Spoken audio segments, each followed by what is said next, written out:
Welcome, everybody. Thanks for coming, those in person and those joining us online.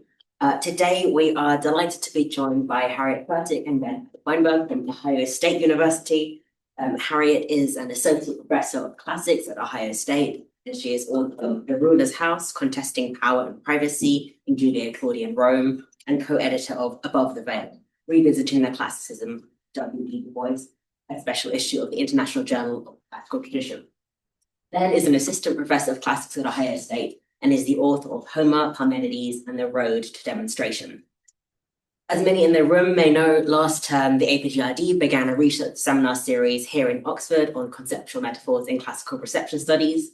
When putting together our program, we were excited to learn of a work group at Ohio State on metaphors of reception, reception as metaphor, led by Ben, Harriet, and their colleagues in modern languages and literature.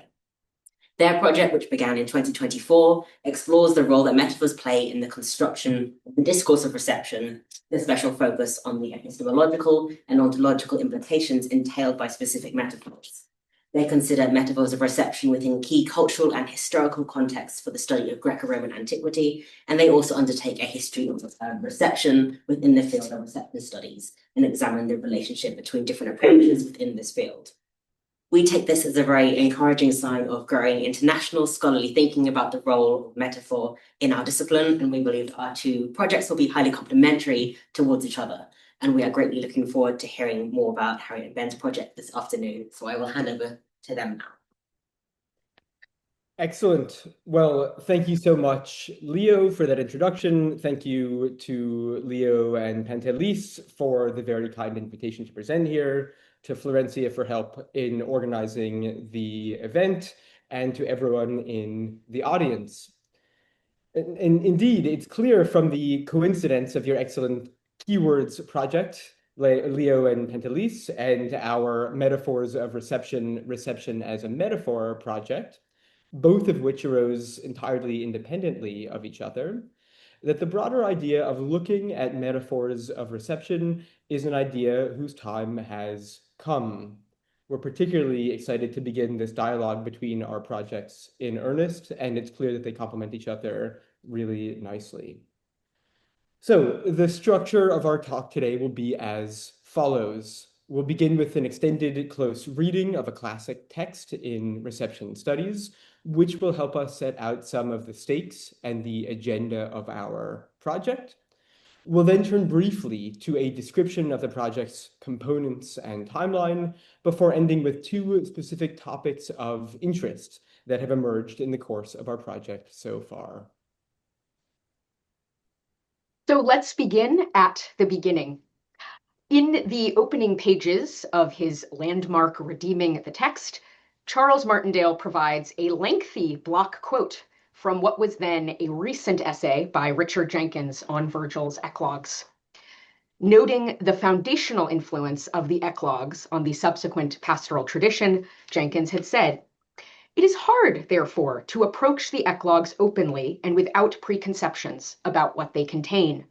No poems, perhaps, have become so encrusted by the barnacles of later tradition and interpretation as these, and we need to scrape these away if we are to see them in their true shape." He continues, though Martindale does not quote this part, by saying, "My aim here is to do some of the scraping." Well, famously, of course, Martindale replies with the highly polemical response, quote, "Anyone at all familiar with the writings of classical scholars will have met this kind of rhetoric before. For here we approach what is still, for many classicists, the holy of holies, the reified text in itself, its meaning placed beyond contingency. In an apocalyptic moment of creation, like the emergence of Athena out of the head of Zeus, the text comes forth, fully armed with the intentions of its creators and available and present to at least the wiser readers of the day.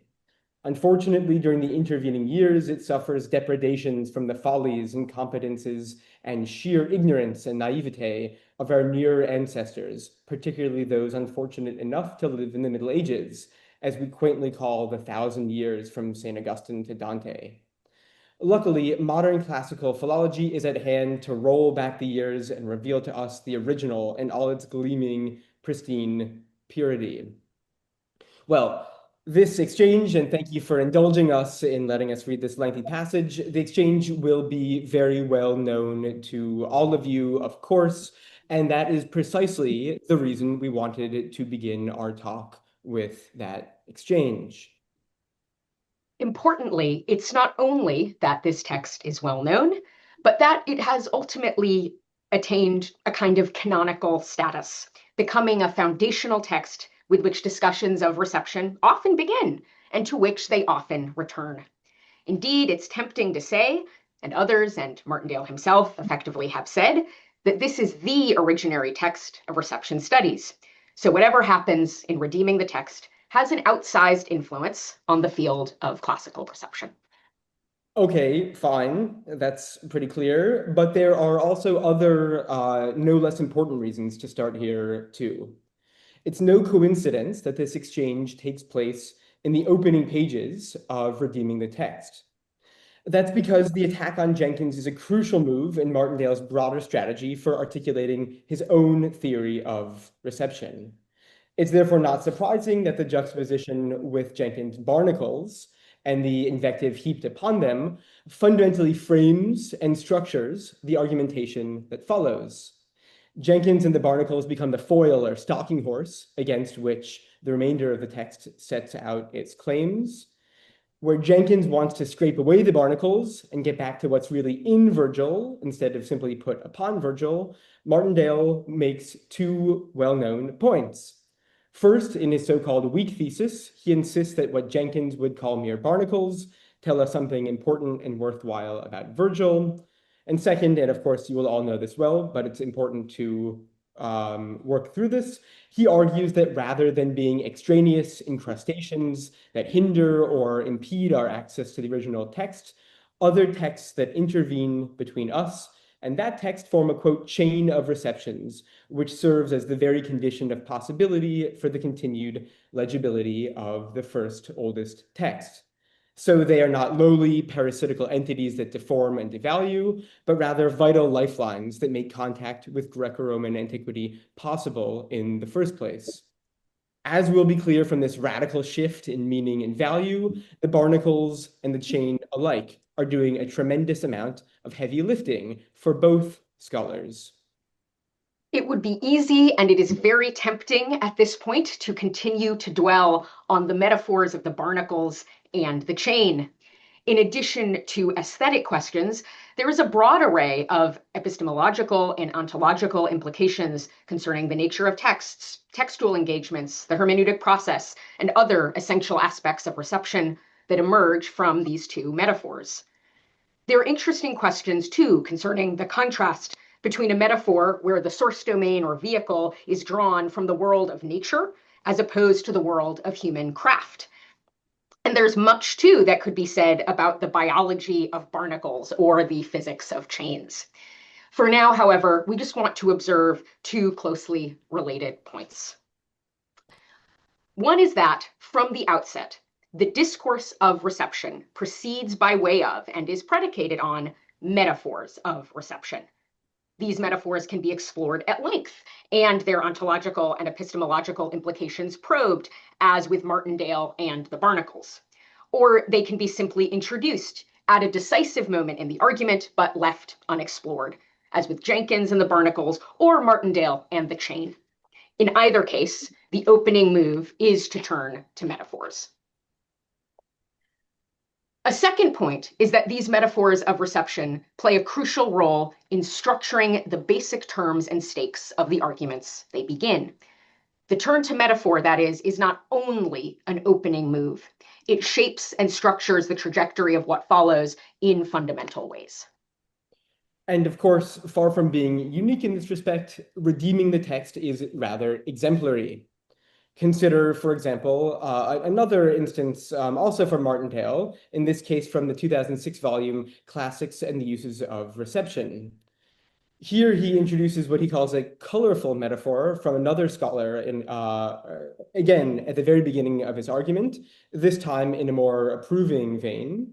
And according to the view he sets out, quoting from another scholar, texts from Greco-Roman antiquity, quote, are not Teflon-coated baseballs hurtling through time and gazed up at uncomprehendingly by the natives of various times and places until they reach our enlightened grasp.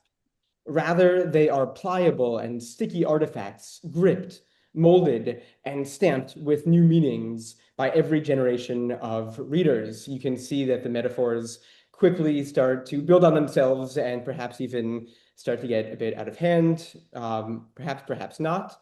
In any case, it would be easy, of course, to multiply examples.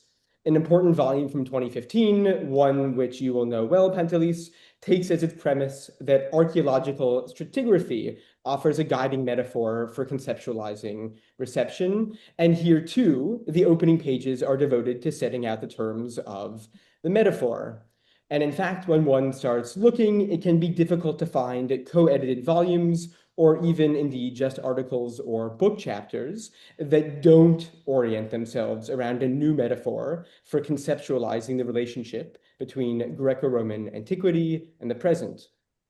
To be clear, this is by no means a criticism of what are in many cases outstanding contributions to the field of classical reception studies, contributions from which we have both learned much. Rather, the point is that not only in redeeming the text, but as an empirical matter of fact, in the contemporary discourse of classical reception writ large, metaphors play a defining role in how the study of reception is conceptualized and practiced. Moreover, strikingly, it turns out that key aspects of this have been true since Greco-Roman antiquity itself. To take two famous examples, is Homer to be the banquet from the scraps of which tragedians feed themselves? Or is Homer to be the ocean from which all rivers and springs draw their waters? Again, two famous examples. Here we find both a Greek and a Roman, a poet and a rhetorician, a dramatist and a rhetorician, relying on metaphors to come to grips with their relationship and the relationship of others to a seminal text from the past.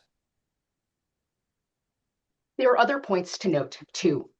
We can consider that Martindale begins redeeming the text in earnest by attacking a metaphor proposed by someone else.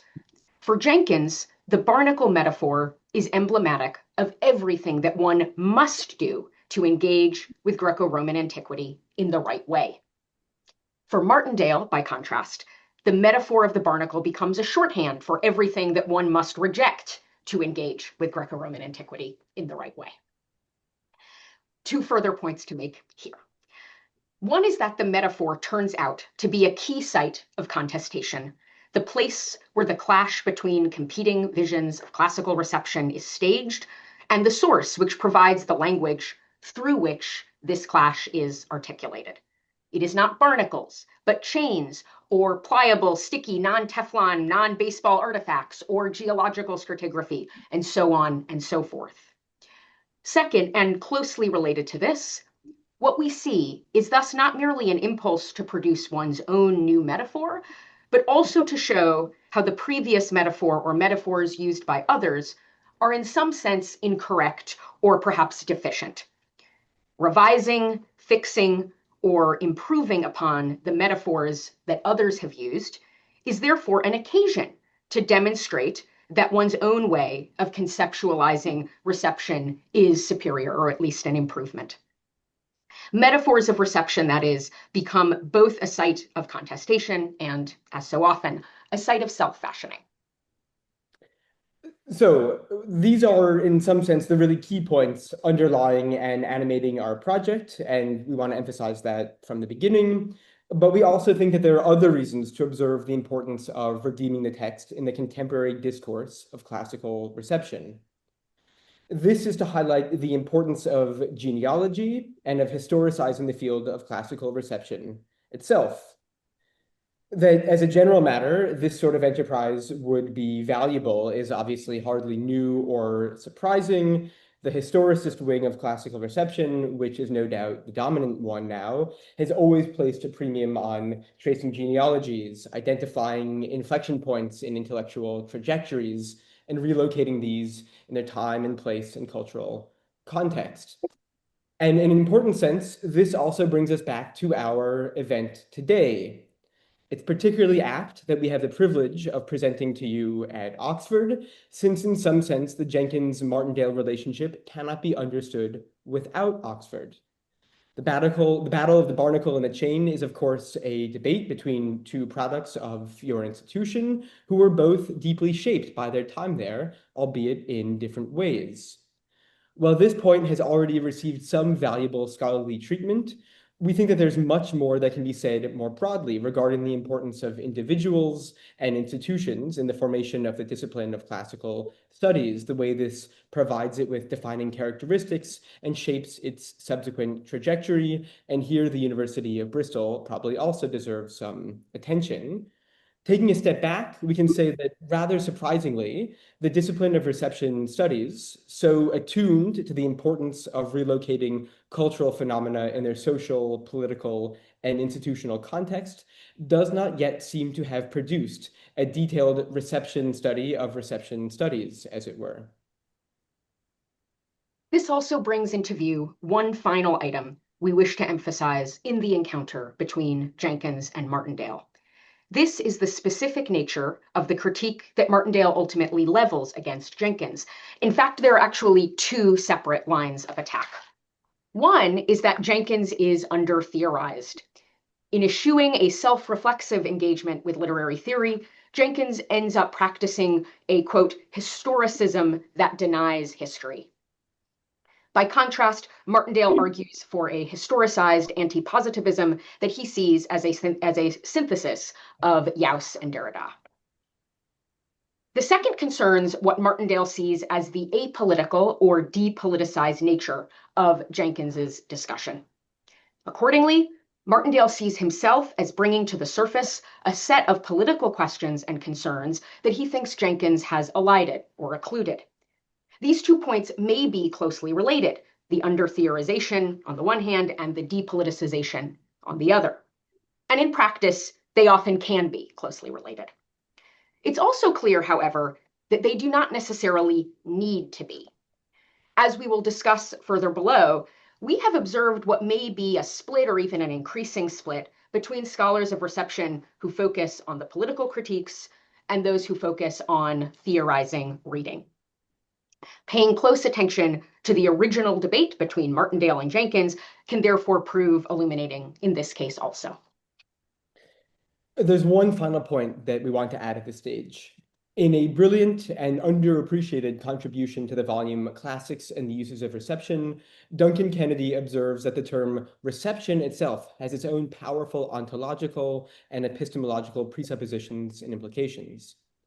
Gesturing towards the word's root in the verb capio, capere, he highlights how the word implies a, quote, capturing of meaning, which is therefore something real, present, fixed, and stable, something one can hold and possess and so know for sure. Although he does not discuss it in precisely these terms, it's notable that conceptual metaphor theorists, whether one likes them or not, that's not the point. Conceptual metaphor theorists have from time to time picked up on the notion of mentally grasping or comprehending something as what they would call a primary metaphor. All of this suggests that the very word reception should be considered under the larger rubric of how metaphors shape and define the discourse of classical reception. So far then, we've been arguing that there is a discourse of reception studies, and more to the point, that metaphor plays a constitutive role in this. Time and again, thinkers rely on metaphors to conceptualize the relationship between texts and their successors, and time and again they do so in ways that structure and define the rest of their arguments. Moreover, contesting the metaphor of a predecessor is itself a hallmark of the discourse of reception. Metaphor thus serves as a primary site of both theoretical contestation and rhetorical self-fashioning. As will be clear, we hope, our agenda is not to critique the metaphors of others or to proffer a superior candidate of our own. Instead, our goal is to trace the discourse and the mechanics of the discipline of classical reception, to appreciate how it conceptualizes and defines itself, what its characteristic methods and gestures are, and how these shape and structure its fields, its methods, and its aims. Understanding the role of metaphor is essential to this task. So too is historicizing the discipline and its formation, a task that includes but is not limited to relocating its foundational debates in their time and in their place. As we'll discuss below, this is a task that also requires due attention to the German hermeneutic tradition. Okay, well, that's an overview of our research agenda then, or at least crucial parts of it. But what have we actually done, and what do we plan to do? Our project has 3 stages. The first began from the following observation. Although the field is called reception studies, and as Martindale makes clear, this is an explicit reference to the German theorist Hans Robert Jauss's notions of Rezeptionsästhetik and Rezeptionsgeschichte, there has been surprisingly limited engagement on the part of reception-oriented classicists with Jauss himself, and even less with the German hermeneutic tradition from which he emerges and which he develops. While there are understandable reasons for this, it's generally accepted that the circumstances of the formation of a discourse or discipline can and often do play an essential role in shaping its subsequent trajectory. And so the German hermeneutic tradition is thus an important topic for scholars of classical reception to study further. In the first semester of our project, undertaken in the spring of 2025, was devoted to that task. Here, we've been very lucky to be working with our colleague Paul Ryder, professor of German at Ohio State, and another co-founder of our project.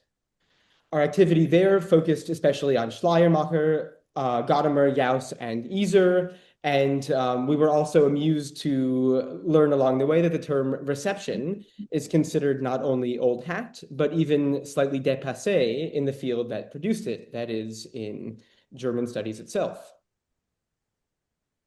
The second phase of our project, which is ongoing, features a series of presentations focused on case studies of particular metaphors of reception. And these have focused on metaphors of reception not only in contemporary scholarship, but also in texts from Greco-Roman antiquity, from the Italian Renaissance, German Philhellenism, Black American literature, and elsewhere.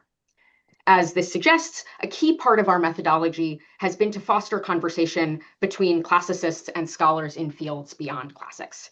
This is not only for the obvious reason that they have expertise we do not have, and vice versa, but also because their disciplinary perspectives can differ markedly from our own in illuminating ways. One example of this is that many of these scholars are working on topics that we would identify as classical reception, but which they would not necessarily categorize or recognize in that way. And this phase of our project is culminating in a conference this May. Unsurprisingly, we're hoping to be able to disseminate our discussions more widely after the conference in a third phase. And here, in addition to providing individual case studies of metaphors of reception, as discussed in the conference and in the presentation series, another aim in doing this will be to address the fact that the topic of metaphor is itself under-theorized, often quite seriously, in the contemporary discipline of classics. In practice, many and indeed most uses of metaphors of reception are not accompanied by any theorization of metaphor at all. As we've noted, scholars often elide rather than emphasize the scale and scope of the work these metaphors are doing for them. But since the metaphors they choose play a deep role in defining the terms and stakes of their arguments, this is perhaps not always to their benefit. On the other hand, it's difficult to keep up with the developments in the study of metaphor and closely related phenomena besides cognitive linguistics, which has produced conceptual metaphor theory. And of course, that's received quite good treatment in classics. There's also been important work on metaphor and analogy in fields such as the history and philosophy of science, anthropology, and cognitive psychology. And these theories have a lot to offer on this score as well. So part of our final project will be to set out a basic overview of relevant developments in these other 3 fields, along with cognitive linguistics, explaining the strengths and limitations of the theories from these fields and what they can offer to scholars of classical antiquity. So that is an introduction to what we've done and what we plan to do. And we thought we could talk a bit more about some of our preliminary findings. Many of them we've, of course, already set out earlier in this talk in one form or another. But we thought that we would take this occasion to dwell at greater length on two specific topics we've been thinking about and the questions that they provoke, which may be of interest here and which we would hope to discuss.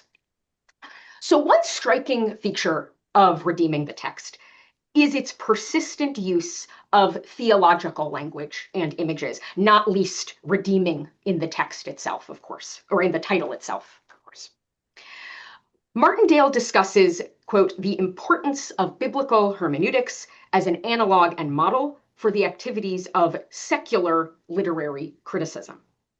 Near the conclusion of the book, he suggests that, again, quote, the doctrine of incarnation, by which the word empties itself of power to engage in the confusions of history, time, and humanness, to redeem them, could make a plausible allegory of reading. This religious theme, as it has been called, is particularly interesting in light of the entangled disciplinary histories of classical philology and theology.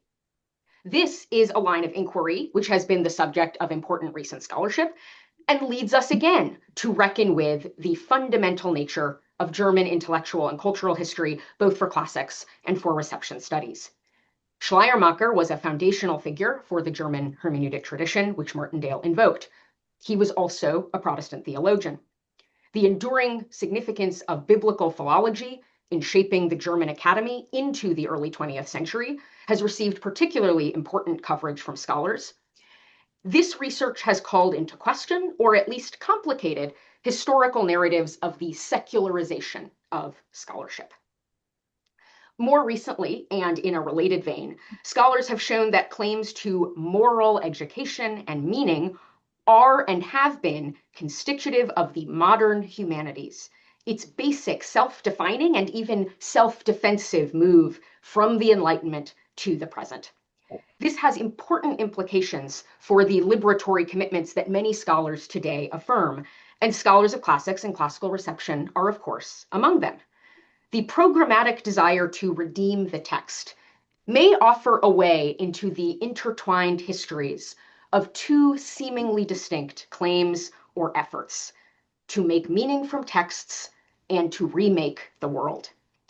What are the implications of these projects and their genealogies for classics and classical reception now and going forward? Answering this question will require careful attention to both the hermeneutic tradition and related aspects of the German Academy, as well as to the formation of the contemporary discipline of classical reception. That's one topic we've found interesting in our discussion so far. The second one that we want to explore further in this setting is the following.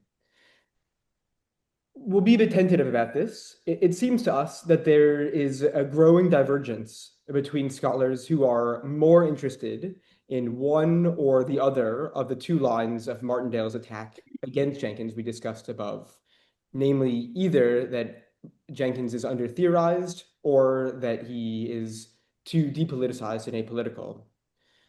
In our own conversations, we have been provisionally referring to this divergence in terms of two camps. We can take that or leave it. And for ease of discussion, we've rather arbitrarily been calling one classical reception study and the other classical reception studies. What we've been calling classical reception study seeks to identify key inflection points that define the tradition from within which classicists read, and it does so with an eye toward theorizing the practice of reading and other hermeneutic processes. This camp necessarily engages with what are generally considered canonical works, since these are often the key inflection points that need to be examined further.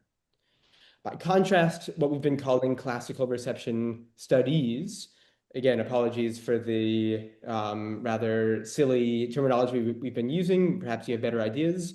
What we've been calling studies instead of study tends to highlight non-canonical, often marginalized texts, authors, genres, eras, and bodies of literature. It does so with the aim not only of expanding the canon, but of critiquing the discipline of classics or the notion of classicism itself. If there's something to what we're saying, then there's thus a de facto, but at this point, perhaps unrecognized gap or fissure within the field of classical reception. Although both camps, as it were, travel under the banner of classical reception, reception study and reception studies would embody two rather different kinds of endeavors. If so, this relationship and this gap should also be thematized properly. What do the two camps have in common? Where do they diverge and why? And here we've particularly enjoyed the project and found it productive to work together, Harriet and I, because in some sense we've each come from different camps, as it were, and so have had many fruitful conversations on this score. Perhaps we'll continue to have these together with you. Well, we know we have just a few minutes left and we're looking forward to discussion. So we thought we could just sort of summarize briefly what we've been talking about today. First, we are interested in tracing the discourse of reception. As an empirical matter of fact, metaphors turn out to be a central feature of this discourse, understood broadly, both in Greco-Roman antiquity and today, many times in between, in literary works and in scholarship, in canonical and non-canonical texts alike. Second, these metaphors serve as sites of contestation between different thinkers, again, both in antiquity and today.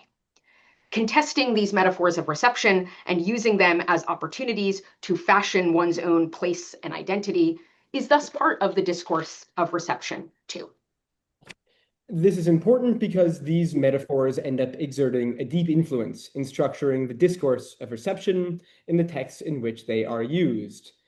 They are, in some sense, a or the legislator of a discourse, of the discourse of reception studies, setting the terms of interpretation and debate, and they are perhaps an unacknowledged one at that, with the aesthetic, political, epistemological, and ontological stakes they import going unrecognized and, in many cases, untheorized. Discuss reception in terms of barnacles, and you have pure precious items waiting to be rescued from the ugly and deforming incrustations of time. Discuss it in terms of a chain of reception, and you have an instrument that provides a vital link, or perhaps imposes an unbreakable bond between you and something and someone or something else. And discuss it in terms of Teflon-coated baseballs, or nursing, or paths of song, or multiple authorship, or quotation, or hip-hop, or hacking, or succession, or translatio imperii, topics that various colleagues in our series have presented on or will present on. And of course, in each case, you get a differently structured set of arguments and emphases. Finally, even the term reception, with its implied sense of capturing and possessing, of epistemological privilege and ontological presence, structures the discourse of reception in deep and highly influential ways, susceptible to the same mode of analysis. If one of our aims is to bring into sharp relief the powerful role that metaphors play in structuring the discourse of reception studies, we're also interested ultimately in foregrounding how metaphorical pluralism, as it were, and a comparative approach can add something essential to our understanding of how reception works and what it does or can mean. Moreover, reception studies, too, has a history, of course, and any attempt to trace the discourse of the field must be willing to chart its genealogy, both its contemporary social, political, and institutional contexts, and also its debt to the German hermeneutic tradition and other aspects of the German academy, pre-war and post-war alike. These two, of course, continue to structure the field of reception in distinctive, important, and often underappreciated ways. Finally, we've attempted to sketch out two particular topics of interest that have emerged from our efforts to take stock of the discipline of classical reception as it currently stands. One concerned what we have discussed under the rubric of the theology of the text. This includes the complex debates about the liberatory and even salvific potential of texts, in which classical philology and classical reception are both involved. The second concerns the possibility of two camps, so to speak, with divergent emphases on the theoretical and on the political, emphases that may define the fields or methods or aims of different groups of scholars within classical reception. These 2 points, moreover, may themselves seem to be related. The two potential camps that we are discussing might approach or understand or critique the theology of the text with very different aims and orientations. All right, well, that's more than enough from us for now. We hope we've managed to set out the core questions of the project, give an overview of our work to date, and that we've done so in a way that can open up a conversation, especially in the context of a project that has so much in common with our own. We're looking forward to the conversation and to further opportunities to collaborate together. Thank you very much. Thank you so much.